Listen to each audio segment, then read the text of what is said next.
গত কয়েক দশকে বিভিন্ন দেশে সরকার পরিবর্তন হয়েছে এবং এই সরকার পরিবর্তন হওয়ার পিছনে কোথাও যুদ্ধ, কোথাও অর্থনৈতিক চাপ, আবার কোথাও রাজনৈতিক অস্থিরতা আমরা দেখেছি।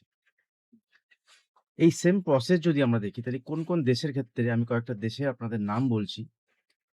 ইরাকে দেখেছি আমরা, আফগানিস্তান, সিরিয়া, লিবিয়া এবং রিসেন্টলি আমরা দেখলাম ভেনেজুয়েলাতে। কিন্তু ইরানের ক্ষেত্রে এই সেম জিনিসটা আমরা সেম প্যাটার্নটা আমরা দেখতে পাচ্ছি না। এখানে হচ্ছেটা কি? মানে এখানে সমস্যাটা কোথায়?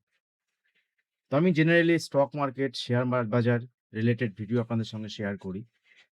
আপনাদের মনে প্রশ্ন আসতেই পারে যে কেন আমি হঠাৎ এই বিষয়টা নিয়ে আপনাদের সঙ্গে ভিডিও বানাতে বসলাম।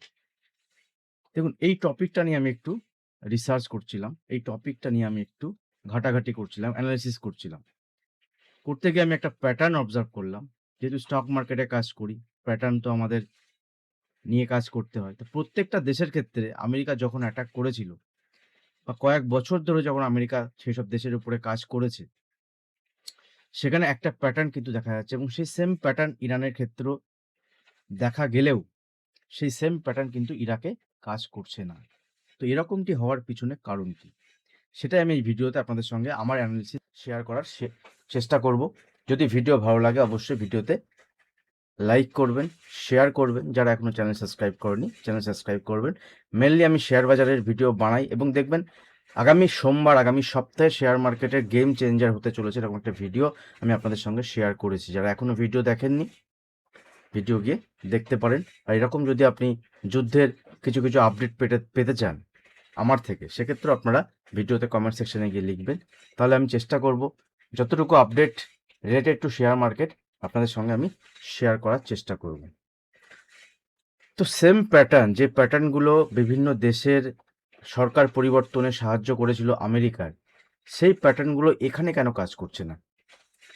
এবং যে কান্ট্রিগুলো আমি দেখালাম আপনাদেরকে, যে কান্ট্রিগুলো আমি আপনাদের সঙ্গে বললাম, যেমন ২০০৩ সালে ইরাকে যখন আক্রমণ করা হয়েছিল, তাদের প্রধান লক্ষ্য ছিল কিন্তু সাদ্দাম হোসেন, ইরাকের যে সুপ্রিম লিডার ছিলেন যিনি। এবং সাদ্দাম হোসেন পালানোর চেষ্টা করে, সাদ্দাম হোসেনকে ধরে ফেলে, তারপর তাকে ফাঁসি দেওয়া হয় এবং ইরানের সরকার ভেঙে পড়ে এবং আমেরিকা তার নিজের ইচ্ছা মতো ওখানে কাজ কারবার শুরু করে। একইভাবে আমরা লিবিয়াতে দেখেছিলাম। লিবিয়াতে যেমন গাদ্দাফির যে সরকার ছিল, সেই সরকারের পতন ঘটে এবং আফগানিস্তানে দেখেছিলাম মোল্লা উমার, যে তালিবানি নেতা ছিল। যদিও বা পরবর্তীকালে তালিবান আবার আফগানিস্তানে আসে এবং সেই সময় আমেরিকা সেখান থেকে আবার দেশে চলে এসছে। অনেক খরচ খরচা করার পরে সেরকম কিছু লাভ হয়নি। একই রকমভাবে আমরা সিরিয়াতে দেখেছিলাম যে দীর্ঘদিন চাপে রেখেছিল এবং দীর্ঘদিন চাপে রাখার পরে সিরিয়াতেও সরকারের তত্ত্বাপলট হয় এবং সেখানে সিরিয়াতে বাশার আল আসাদ যে সরকার ছিল, সেই সরকার সেখানে কিন্তু পতন হয়। এটাও রিসেন্টলি, বেশি দিনের ঘটনা নয়। এবং রিসেন্টলি আমরা দেখলাম কি, ভেনেজুয়েলাতে যে অর্থনৈতিক এবং রাজনৈতিক যে চাপ দিয়ে সেখানকার যে নিকোলাস মাদুরো, তার সরকারে তাকে যে তুলে আনা এবং তার স্ত্রীকে আমেরিকা তুলে আনলো এবং তারপরে সেখানেও আমেরিকা তার নিজের পছন্দের মতো লোক বসালো। তো এই যে প্যাটার্ন, এই প্যাটার্ন যদি আপনি দেখেন তাহলে দেখতে পারবেন যে সবগুলো প্যাটার্নের ক্ষেত্রে তাদের যে রাষ্ট্রনেতা, সেই রাষ্ট্রনেতা বা সুপ্রিম লিডার সেই দেশের, সেই সুপ্রিম লিডারকে সেখানে কিন্তু কোথাও কোথাও মেরে ফেলা হয়েছে, কোথাও তুলে আনা হয়েছে, কোথাওকে দেখা গেছে যেমন আহ, এই বাসার আল আসাদ যিনি ছিলেন, তিনি এখনো মস্কোতে বসে আছেন, কেউ পালিয়েছেন এবং সেখানে সেই দেশের তত্ত্বাপলট হয়েছে। কিন্তু এই বিষয়টা আমেরিকা যখনই ইরানে দীর্ঘ, যদি আপনি দেখেন ২০ বছর ২৫ বছর ধরে চেষ্টা করছে বারংবার, কিন্তু সেখানে কিন্তু করতে পারছে না। এখানে একই প্যাটার্ন কাজ করছে না। তো ইরানে কেন এই প্যাটার্ন কাজ করছে না? দেখুন, ইরান যদি আপনি দেখেন, ইরানের পাওয়ার যেটা আছে সেটা একটা স্ট্রাকচারাল পাওয়ার এবং এটা অন্যরকম। কোনো একটা পার্টিকুলার সুপ্রিম লিডারের উপরে পাওয়ার আমরা দেখে থাকলেও এটা কিন্তু স্টেজে এই পাওয়ারটা ভাগ করা আছে। এবং 1979 বা যদি বাংলাতে বলি 1969 সালে ইরানিয়ান রেভুলেশন, একটা যে ঘটনা ঘটেছিল, ইরানিয়ান রেভুলেশনের পরে এই দেশটি একটি আইডিওলজিক্যাল স্টেটে তৈরি হয়, আইডিওলজিক্যাল একটা স্টেট তৈরি হয় এবং এই সিস্টেমের শীর্ষে একজন সুপ্রিম লিডারকে রাখা হয়। একজন সুপ্রিম লিডার, তিনি এর শীর্ষে থাকেন। বর্তমানে আমরা আর যাকে দেখছি তিনি হচ্ছেন যে সুপ্রিম লিডার প্রিভিয়াসলি মানে বিগত দিনে ছিলেন, কয়েকদিন আগে পর্যন্ত আয়াতুল্লাহ আলী খামেনি, তারই দ্বিতীয় ছেলে, তিনি এখন সুপ্রিম লিডার হয়ে আছেন। কিন্তু আয়াতুল্লাহ আলী খামেনির এখানে মারা যাবার পরেও, তাকে মেরে ফেলার পরেও কিন্তু যেটা আমেরিকা ভেবেছে, এবং জনতা যদি বাইরে বেরিয়ে আসে তখন একটা অরাজকতা সৃষ্টি হবে, এবং যখন এই অরাজকতা সৃষ্টি হবে তখন এখানে আমেরিকা তত্ত্বাপলট করে দেবে। কিন্তু এটা এখানে সম্ভব হয়নি। এর পিছনে একটা বড় কারণ যেটা, সেটা আমি ভিডিওর শেষে শেয়ার করব। এখন আরও কিছু যে পাওয়ারফুল কারণ যেগুলো আছে, সেই কারণগুলো আমি আপনাদের সঙ্গে শেয়ার করবো। দেখুন, এটা শুধুমাত্র একটা রাষ্ট্র নয়, মনে রাখবেন এটা আইডিওলজিক্যালি চলে, একটা সিস্টেম, যে সিস্টেমের মধ্যে চলে। তো মেন যে কারণ সেটা আমি শেষে বলবো আপনাদের সঙ্গে।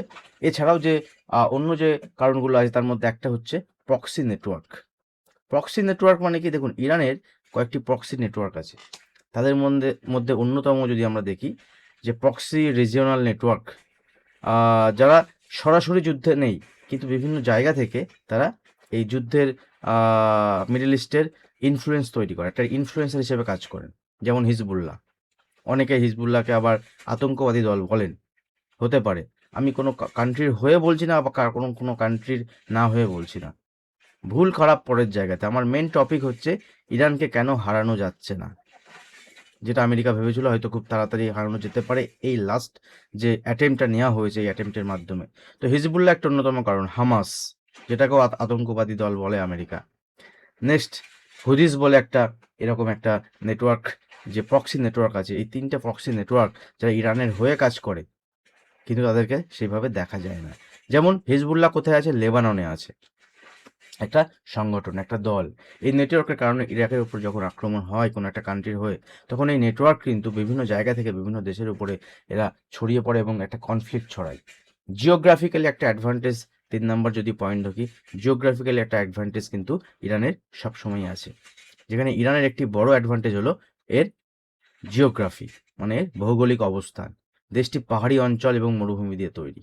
এই পাহাড়ি অঞ্চল এবং মরুভূমি, এইগুলো অনেক জায়গায় মিলিটারি বেস তৈরি করেছে, যেটা আন্ডারগ্রাউন্ডের মিলিটারি বেস রয়েছে।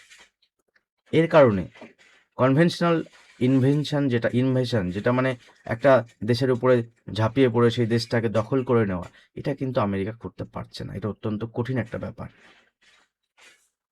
সমস্ত জায়গাতে সেনাবাহিনী ছড়িয়ে ছিটিয়ে আছে, এবং কোথাও পাহাড়ি গুহার নিচে, অনেকটা নিচে, প্রায় 200 মিটার নিচে, 150 মিটার নিচে বেস তৈরি করেছে। পাহাড়ের নিচে সমতল থেকে 200 মিটার নিচে, মানে সেটা পাহাড়ের উপর যদি বোম ব্লাস্টিং, যদি যে বোমারু যে বিমানগুলো আছে হামলা করা হয়, তাহলে সেগুলো হয়তো বা ধ্বংস করা যাচ্ছে না। এরপরে আরেকটা অন্যতম কারণ, যেটা স্ট্র্যাটেজিক চেক পয়েন্ট, যেটা আমরা দেখেছি এখন, যেটা নিয়ে পুরো নাড়াচাড়া লেগে গেছে। পুরো মিডল ইস্ট নয়, পুরো ইউরোপ নয়, আমেরিকা নয়, পুরো এশিয়া নয়, পুরো ওয়ার্ল্ডে, পুরো পৃথিবীতে। সেটা হচ্ছে ইরানের সবচেয়ে স্ট্র্যাটেজিক লিভারেজ, যেগুলো স্ট্রেট অফ হরমুজ। বিশ্বের প্রায় 20% তেল এই স্ট্রেট অফ হরমুজ দিয়ে পাস হয়। যদি এই চেক পয়েন্ট বন্ধ হয়ে যায়, তাহলে গ্লোবাল অয়েল মার্কেট একটা বড় সংকটের মধ্যে পড়ে, একটা বড় ধাক্কায় পড়ে। এটা একটা পয়েন্ট। 5 নম্বর ইম্পর্টেন্ট পয়েন্ট যদি আমরা দেখি, স্যাংশন সার্ভাইভাল ইকোনমি মডেল। দেখুন, ইরানে বহুদিন ধরে এই স্যাংশন কিন্তু আমেরিকা লাগিয়ে রেখেছে। দীর্ঘদিন ধরে ইউনাইটেড স্টেট ইরানের উপরে এই স্যাংশন লাগিয়েছে। কিন্তু ইরান একটি স্যাংশন সার্ভাইভাল ইকোনমি তৈরি করেছে। Domestic production, regional trade, alternative financial network, এই কারণে ইকোনমিক প্রেশার দিয়েও সিস্টেম কোল্যাপস করা যায়নি এখনো পর্যন্ত। এর সাথে যদি আরও আমি অ্যাড করি 6 নম্বর পয়েন্ট হিসেবে, বিশ্বের দুটো বড় বড় দেশ, একটাকে যেখানে কনজিউমার অনেক বেশি, চায়না। ইন্ডিয়াও একটা রকম দেশ। চায়না ডাইরেক্ট, ইন্ডিয়া ইনডাইরেক্টলি ইরানের মিত্র দেশ। আমি ভারতকে ছেড়ে দিলাম, ভারত কখনো প্রকাশ করে কখনো প্রকাশ করে না, ছেড়ে দিলাম। কিন্তু চায়না ডাইরেক্টলি ইরানের মিত্র দেশ, বন্ধু দেশ। এবং এর সঙ্গে সঙ্গে যদি আমরা রাশিয়াকে দেখি, যে এনার্জি সম্পন্ন একটা দেশ, এনার্জি ভরপুর যে দেশে, মিলিটারি ক্যাপাবিলিটি চায়নাতেও মিলিটারি ক্যাপাবিলিটি অনেক বেশি। সেই দুটো দেশ কিন্তু ইরানকে সাপোর্ট করে, যারা আমেরিকার বিপক্ষে, ইরানও আমেরিকার বিপক্ষে। এই দুটো দুটো দেশের সাপোর্ট, ডাইরেক্ট সাপোর্ট, একে অনেক ক্ষেত্রে হেল্প করে, ডাইরেক্টলি ইনডাইরেক্টলি, এটা মাথায় রাখতে হবে।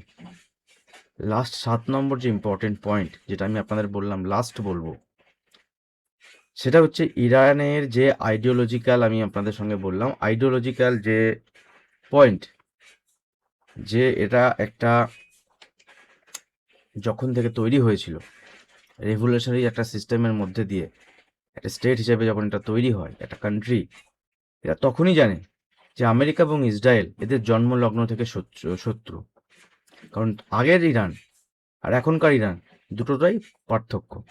আগের ইরান ওয়েস্টার্ন কালচারের উপরে ডিপেন্ডেন্ট ছিল, ওয়েস্টার্ন কালচারকে পছন্দ করত, ওয়েস্টার্ন কালচারকে, এবং ইসরায়েল এবং আমেরিকার সঙ্গে একসঙ্গে থাকত।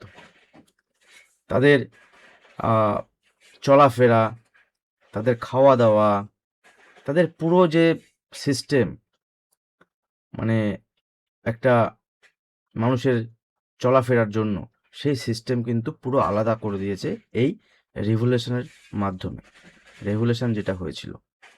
এবং এখানে আয়াতুল্লাহ খামেনিকে বারবার, যখন ইরানের সুপ্রিম লিডার যিনি ছিলেন, যখনই আমেরিকা বলতো যে আয়াতুল্লাহ খামেনির যে কোনো দিন যদি মৃত্যু ঘটে তাহলে ইরানের তত্ত্বাপলট হয়ে যাবে, তখনই কিন্তু তারা এই দেশটাকে, কোনো নিউজ চ্যানেল বলছে যে 31টা খণ্ডে বিভক্ত করেছেন নিজেরা, কোনো নিউজ চ্যানেল বলছে 28টা খণ্ডে, আবার কেউ বলছে 25টা খণ্ডে।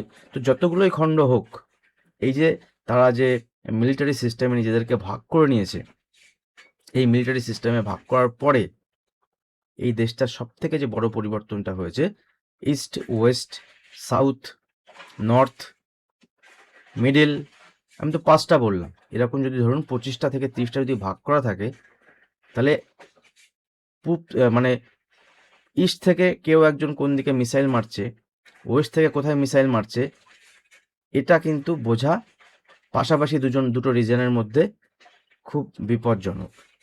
এবং যদি এই কান্ট্রির উপরে অ্যাটাক হয়, তাহলে একটা রিজন যদি ধ্বংস হয়ে যায়, অন্য রিজিয়ন, অন্য মিলিটারি সিস্টেম কিন্তু এখানে অ্যাক্টিভ থাকবে। কোনো পার্টিকুলার একটা সিস্টেমের উপরে দেশটা নেই।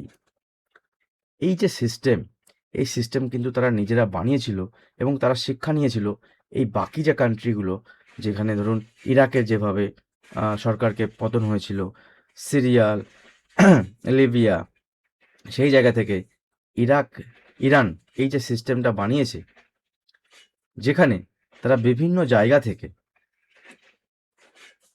ইরানের যিনি প্রেসিডেন্ট আছেন এখন, বা ইরানের ভিতরে আরও যেসব নেতা বা বড় বড় পজিশনে যারা আছে, তারা নিজেরাই কিন্তু একটা সুপ্রিম কোনো কিছু সিস্টেম বানাতে নিজেদের মধ্যে কিন্তু কয়েক ঘন্টা সময় লেগে যাচ্ছে একটা ডিসিশনে আসতে। কারণ অ্যাক্টিভলি সবার সঙ্গে সবার যোগাযোগ কিন্তু সেইভাবে নেই যে হঠাৎ করে একটা টুইট করে দিলাম, হঠাৎ করে একটা মেসেজ করে দিলাম, সবার কাছে তৎক্ষণাৎ সেই মেসেজটা চলে গেল, এরকমটি নয়, যেতে সময় লাগছে। তার মানে ইন্টার কানেক্টিভিটি কিন্তু অনেকটাই কম। কেউ যদি মারা যায়, কোনো একটা সিস্টেম, কোনো একটা রেজিমের উপরে যদি অ্যাটাক করে আমেরিকা, সেটাকে যদি ডিস্ট্রয় করে দেয়, তাহলে সেখান থেকে কিন্তু তাদের অন্য অন্য রেজিমের উপরে এফেক্ট হবে না, যেটাতে আমেরিকার একটা বড় প্রবলেম হচ্ছে এটাকে শেষ করতে। এবং লাস্ট যদি আমি বলি, আমেরিকাকে যদি এই যুদ্ধে জিততে হয় এবং ফার্স্ট যদি ইনভেশন করতে হয়, তাহলে কি করতে হবে জানেন? এই যে দ্বীপের উপরে যে অ্যাটাক করলো বা যা কিছু করছে, এতে হবে না। ওই দেশের উপরে আসতে হবে বা ওই দেশের মধ্যে গৃহযুদ্ধ বানাতে হবে। সেটাও চেষ্টা করেছে, 5টা রিজিয়নে ভাগ করা, 4টে রিজিয়নে, ওদের মধ্যে যেসব বিভিন্ন জাতি আছে তাদেরকে ভাগ করার চেষ্টা করছে। এবং আমেরিকার সৈন্যদেরকে ওই ইরানে ঢুকতে হবে এবং ঢুকে ইরানের যে মিলিটারি সিস্টেম আছে আগে সেটাকে ডিস্ট্রয় করতে হবে। সেটা কঠিন, বাট হতেও পারে, না হওয়ার কোনো ব্যাপার নেই। আমেরিকা যদি এটা করতে পারে যে ইরানে ল্যান্ড করবে, ইরানের দখল নিতে পারে, ল্যান্ড করতে হবে ইরানের উপরে, আকাশপথে মিসাইল মেরে কিন্তু এটা করা সম্ভব নয়। সেটা যদি করতে পারে, তবেই কিন্তু এখানে আমেরিকা খুব তাড়াতাড়ি জিততে পারে এবং যুদ্ধের অবসান হতে পারে। মেবি আমিও জানি না এই যুদ্ধের শেষ কোথায় আছে, বাট মার্কেট অন্য জায়গায়। মার্কেটের গেম চেঞ্জিং ভিডিও আমি আপনাদের সঙ্গে শেয়ার করেছি। আর এই ভিডিওটা আপনাদের কেমন লাগলো, খারাপ লাগলো, ভালো লাগলো, সেটা অবশ্যই কমেন্ট সেকশনে জানাবেন। সম্পূর্ণ আমার ব্যক্তিগত অ্যানালিসিস, আমার ব্যক্তিগত একটা প্যাটার্ন রিকগনিশনের মাধ্যমে একটা রিকগনাইজ আমি করেছি, যেখান থেকে আমি মনে হলো যে ইরানে কেন এতটা সহজ হচ্ছে না, প্রায় 15-16 দিন বা তার থেকেও বেশি হতে চললো, এখনও পর্যন্ত ইরানে কোনো রিজিম চেঞ্জ নেই। এখন আমেরিকাকে বলা হচ্ছে কেন ইরানে যুদ্ধ করতে এসেছিলো, সে কোনো কারণ দেখাতে পারছে না। একবার বলছে ইরানের নিউক্লিয়ার যে বোম তৈরি করছে সেটাকে ডিস্ট্রয় করার জন্য, একবার বলছে রিজিম চেঞ্জ, একবার বলছে এটা, একবার বলছে, এখন বলছে হরমুজ প্রণালী বন্ধ করা। হরমুজ প্রণালী তো বন্ধ করলো তারপরে। সুতরাং আমেরিকা অনেকটা নড়বড়ে হয়ে যাচ্ছে। মানে নড়বড়ে হচ্ছে এই কারণে নয় যে আমেরিকা হেরে যাচ্ছে, আমেরিকা অন্য কারণে। কারণ এই যুদ্ধ জিতার জন্য আমেরিকাকে যে পরিমাণ অর্থ বা যে পরিমাণ প্রাণ হানি হচ্ছে আমেরিকার যে মিলিটারি সিস্টেম আছে, মিলিটারি, সেটা কিন্তু মানে একটা নেগলিজেবল কাজের জন্য আমেরিকা অনেক কিছু ক্ষতি করে ফেলছে, যেটা ডোনাল্ড ট্রাম্পের নেক্সট টার্মের এই যে মিড টার্ম ইলেকশন আছে, টিকে থাকা মুশকিল হয়ে যেতে পারে। লেটস সি, সময় বলবে কি হয়। সময় খুব ইম্পর্টেন্ট। আমি এই জন্য বারবার বলি যে সময়ের উপরে পৃথিবীতে কেউ নেই। সঠিক সময় যদি আপনি সঠিক জিনিস করতে পারেন, বা সঠিক সময় যদি আপনি সঠিক জায়গায় ইনভেস্টমেন্ট করতে পারেন, এই সময় ইনভেস্টমেন্টের সময়, এই সময় কিন্তু মার্কেট থেকে টাকা বের করার সময় নয়। আর যদি আপনি ইনভেস্টমেন্ট করতে না পারেন, আমার কাছে টাকা নেই, তাহলে চুপচাপ বসে থাকুন, কিচ্ছু করার নেই। কিন্তু সেল করার সময় এখন নয়।